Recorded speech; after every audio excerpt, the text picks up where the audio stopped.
مطلب دوم مربوط به این حرکت شرورانه است که 2 شب پیش اینجا انجام دادن. خب یه غلطی کرد،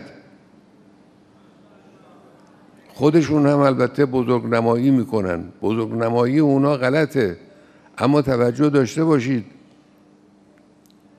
کوچک انگاری اون هم غلط.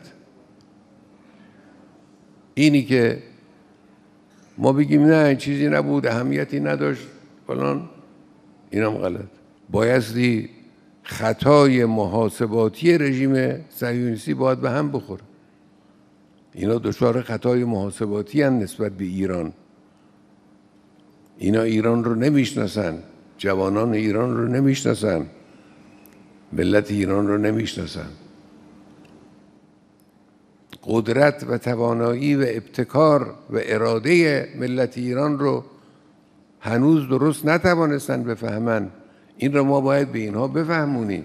کیفیت کار رو مسئولین ما باید تشخیص بدن و درست بفهمن و اونچه که صلاح این کشور و این ملت هست اون رو انجام بدن.